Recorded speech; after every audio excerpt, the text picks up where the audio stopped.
Hi, I'm Femi OK. Last Saturday, an underwater volcano erupted off the coastline of Tonga. It blasted ash and stone into the air and also was followed by a tsunami. How are the residents of Tonga doing? Here's Wayne Hay with the latest. Tonga was cut off from the rest of the world when the disaster struck. A submarine fibre optic cable was severed and will take at least 4 weeks to repair. In the meantime, some satellite phone and internet connections have been set up, allowing more footage to emerge of the devastation caused by the volcano and tsunami.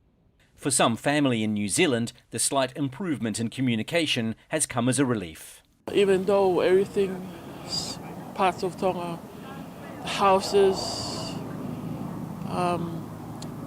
it's been washed away, the crops, but we hear that our family and our friends are well at the moment in Tonga. OK at the moment, but what about in the future? Joining the stream to talk about the impact of the volcano on Tonga, Louise, Shane and Katie. I'm going to get them to introduce themselves to you, international audience.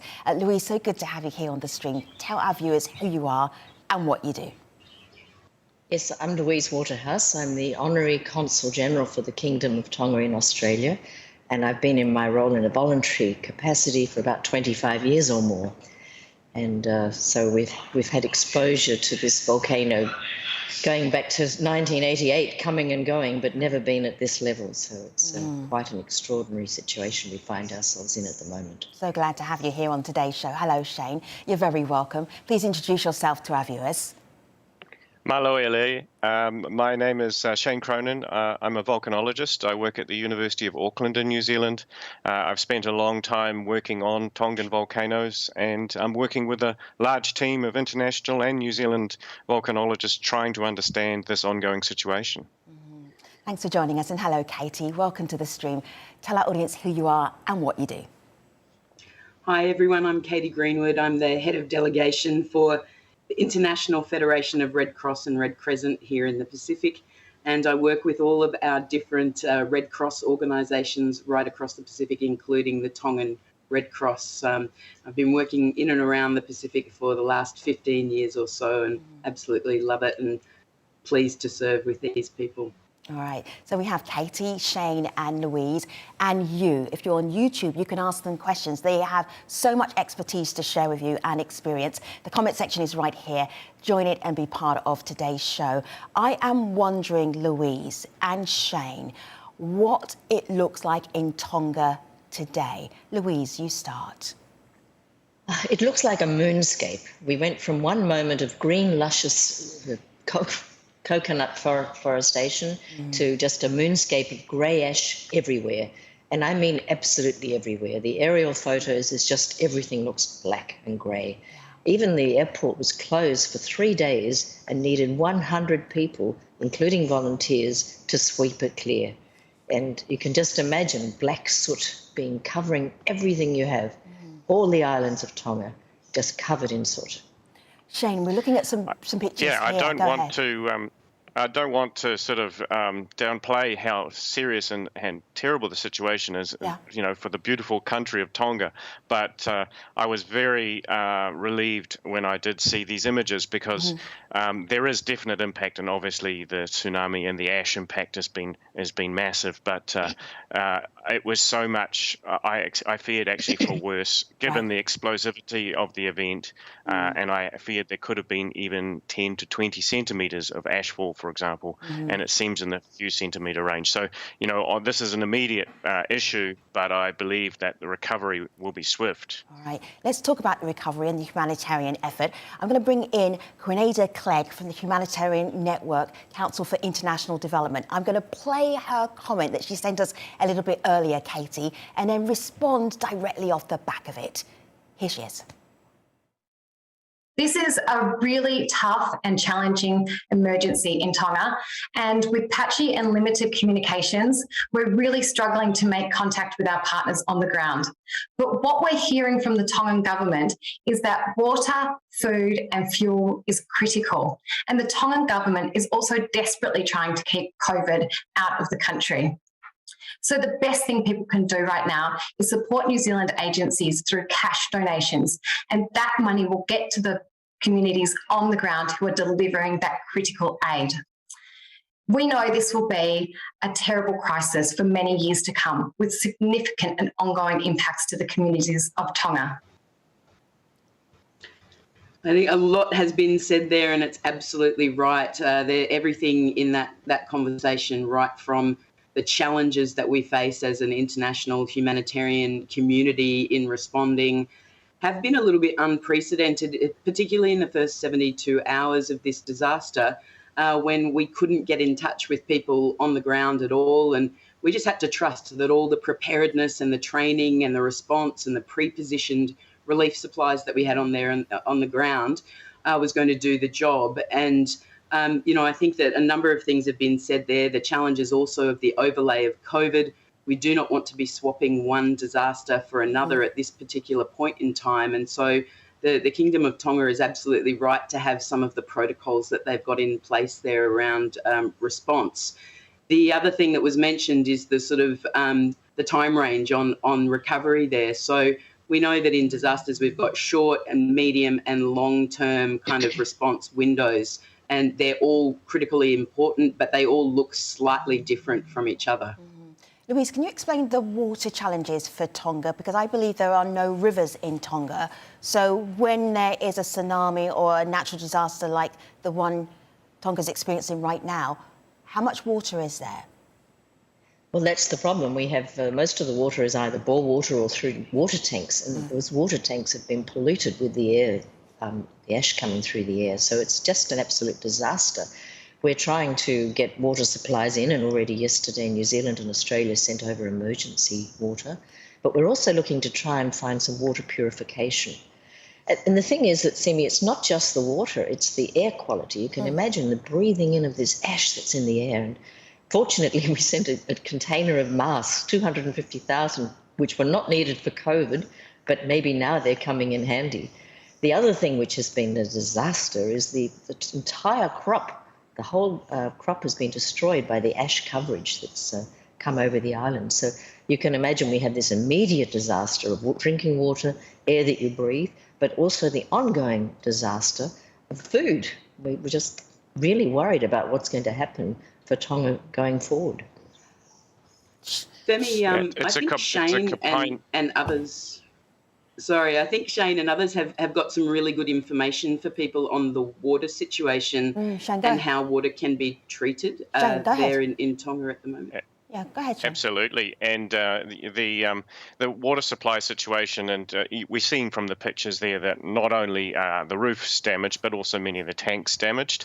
So if there are water tanks that have been preserved and they're disconnected from the roofs, that water will still be safe to drink. And the bore water will still be safe to drink as well, but it obviously needs power to extract that. And because the ash, when it falls, it will cover plants and cause lots of damage to the green leafy parts of plants. It is not poisonous in of itself. So root crops will still be fine to eat. Taro, yams, kumala, other types of root crops, cassava, they will still be fine to eat, and obviously the leafy crops will be impossible. The water in of itself, again, is also not poisonous. There's not heavy metals there. It's salts, it's acidity. So under worst case scenario, you can drink that water. It may cause stomach upsets for children and people with sensitive stomachs, but it's just want to emphasize people should not be discarding water. If there is a fear, you'll taste the water, it'll be metallic tasting, and that will be an indicator that there's a bit of acidity in there, but it is not inherently dangerous. And I just wanted to make sure that people weren't unnecessarily discarding water, and we've had some reports of that in other parts of the Pacific. Oh, that's really important. That is so good to know, Shane, because that's one of the things that's been distressing us in the community, thinking that the water would be not only polluted but poisonous. So that's such a relief. Thank you very much for sharing that. There has been some indications that the volcano may erupt because there have been shocks. Am I right in thinking since about November? So that those Yes, are that's right. those are little So- indications that Tonga had to be ready, to get ready. Go ahead. 2020 hindsight's a great thing. Yeah. And so we're seeing now all of the signs that lead up to this large event. So we were seeing, obviously, over the last decades, there has been activity, but we were also seeing uplift of the central part of that volcano over the last 5 years, and in terms of corals being uplifted and things like that. And we also saw early evidence of this sudden eruptions, the 30th of December and the 13th of January. So these were short-lived explosive events, and they were telling us that gas was building up in the volcano, the pressure was rising.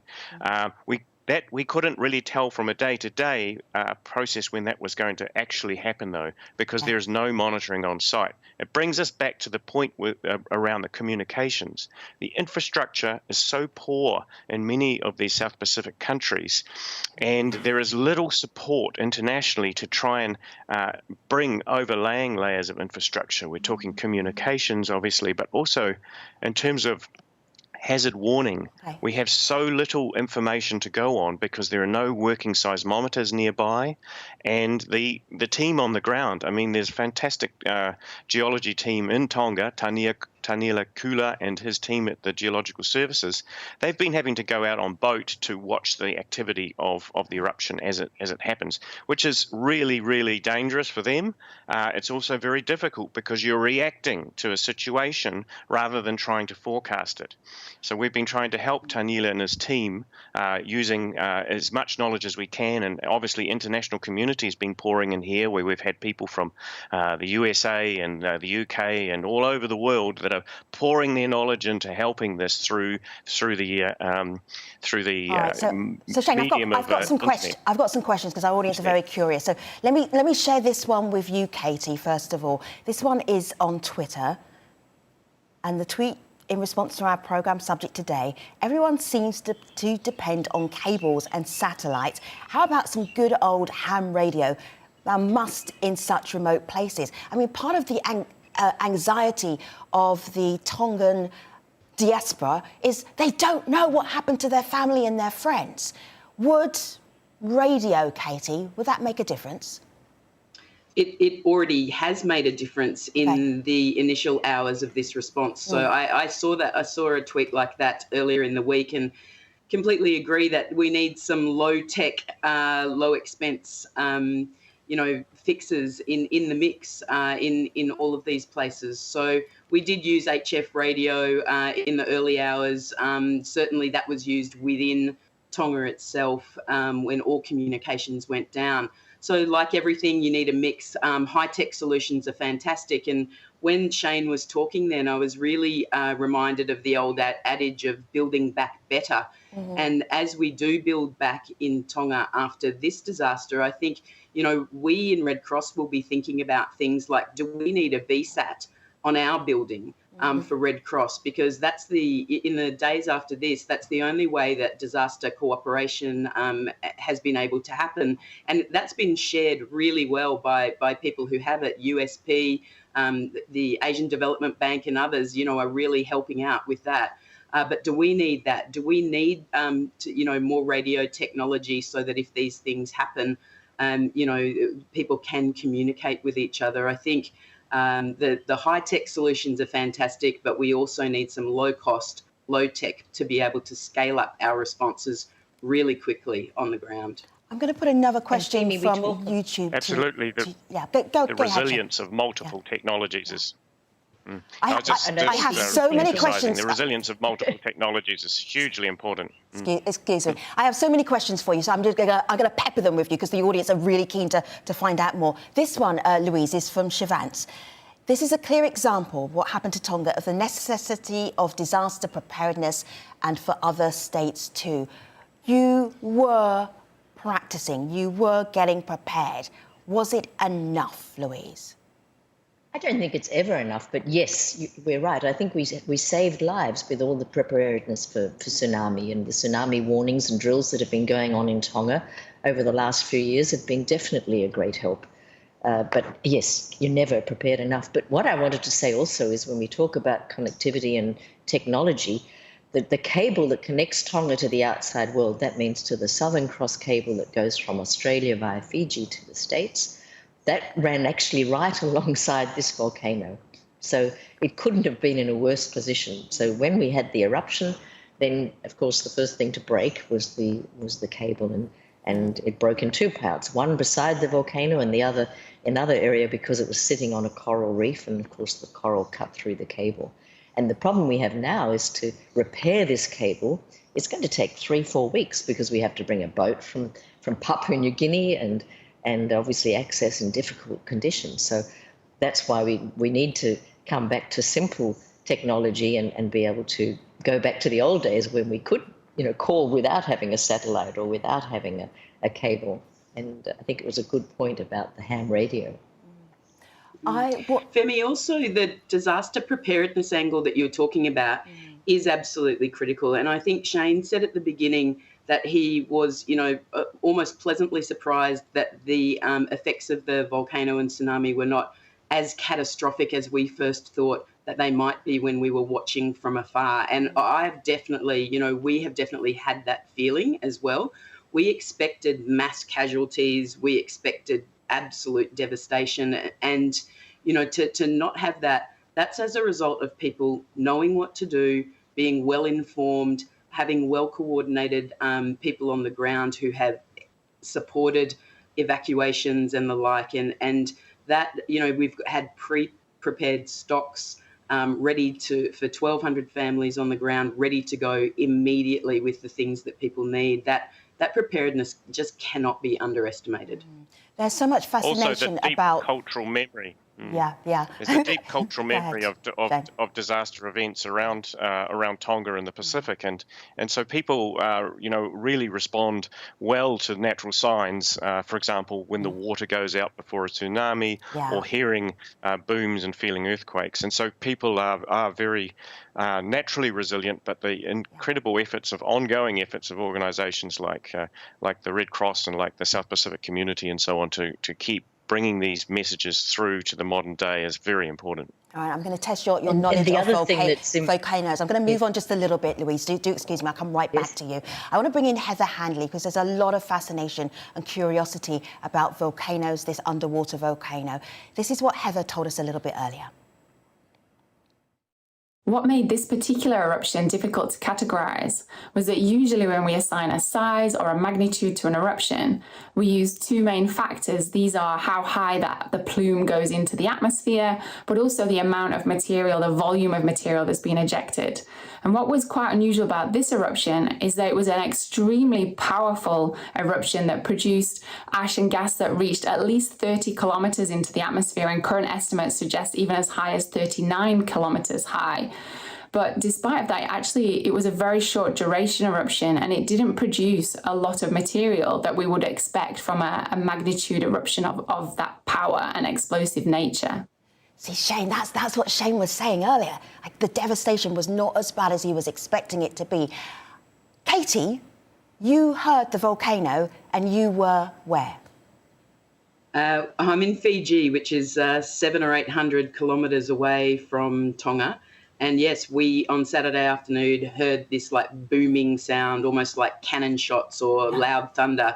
No clouds in the sky, no reason. Our windows and doors also shook for about half an hour, and I just couldn't understand what it was. We actually thought there was an earthquake happening here in Fiji, and then all the alerts started to come through. So I can't imagine what the sound must have been like for people in Tonga.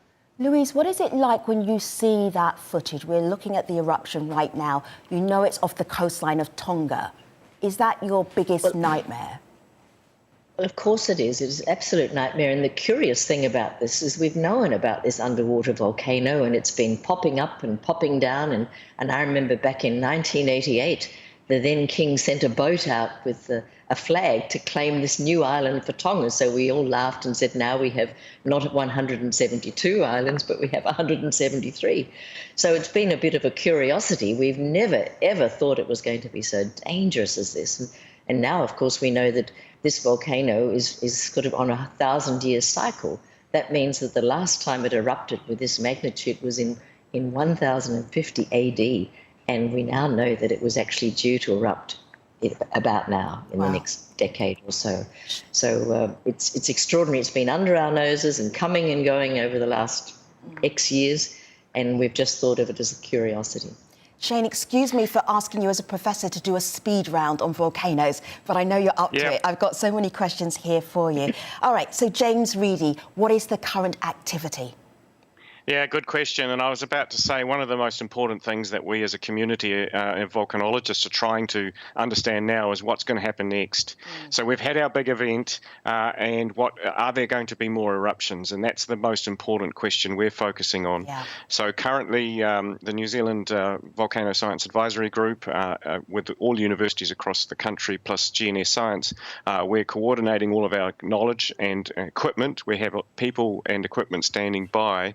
As soon as we get ash samples from Tonga, we'll be able to start assessing whether new magma was involved in this eruption to trigger it, or whether it was triggered by stale old magma that's been sitting there and just expanding. Imagine like a loaf of bread inside the top of the volcano as it sits there and expands and puts pressure on the volcano and causes the extremely violent eruption that we've seen. Not only the magma, but also the interaction of that magma and water gave it that huge power. What we want to know urgently is there new magma that has caused that? Because if we can see the signs of that and we know how to recognize that, we've got specialized instruments at the University of Auckland to look at that, we will then be on alert for ongoing larger eruptions. We know from the geological record that some of these events occur with up to 10 or 12 different major eruption phases. You could probably say we've had, say, 3 larger phases so far, so we could be at the beginning of a longer story, and that's what we really want to know. All right, Shane, can I ask you 2 more questions, because I really want the audience to have your expertise, but you have to answer them in a sentence, Professor. All right, I heard the volcano is under the ocean. Did that help prevent worse damage, worse impact? No, the other way around. If it was under 1,000 metres or more of water, it would dampen it. It was the perfect amount of water to mix efficiently. You flash water to steam and it blows up. Jonathan on YouTube lives in Christchurch, New Zealand. He says there's a lot of activity in New Zealand. Should they be worried about an eruption anytime soon there? These volcanoes, they're all on the same tectonic structure, but they operate on their own timescales. They have their own magma plumbing systems, so they're separate from each other. One more cheeky question from Jay Jr. I admire your chutzpah here. Shane is a volcanologist. Why didn't he predict the eruption? Yeah, I can certainly predict the eruption on a geological scale, but we wave our arms in the distance and say, hey, it could be in the next sort of 10 to 100 years. The problem is, on a daily scale, we need monitoring equipment, and we also need a lot more experience of understanding this particular volcano. It's a pretty tough science to call on a day-to-day or an hour-to-hour basis. Oh, my goodness. I would keep you for the whole week to do a show, Shane and Katie and Louise. There's so much to talk about, but I really appreciate how much you've told us about the aftermath of the Tonga volcano, what needs to happen. I'm going to leave the final words of this show with Joseph Sikulu. He's the Pacific Director of 350.org. Thanks for watching. I'll see you next time.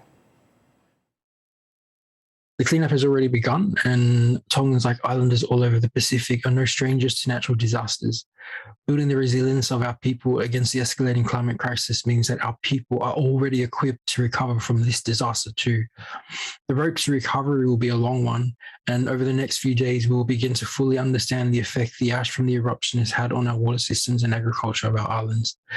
As the recovery begins in Tonga, the rest of us Tongans around the world mobilise and organise to get all the support and resources we can back home. We will rebuild and recover.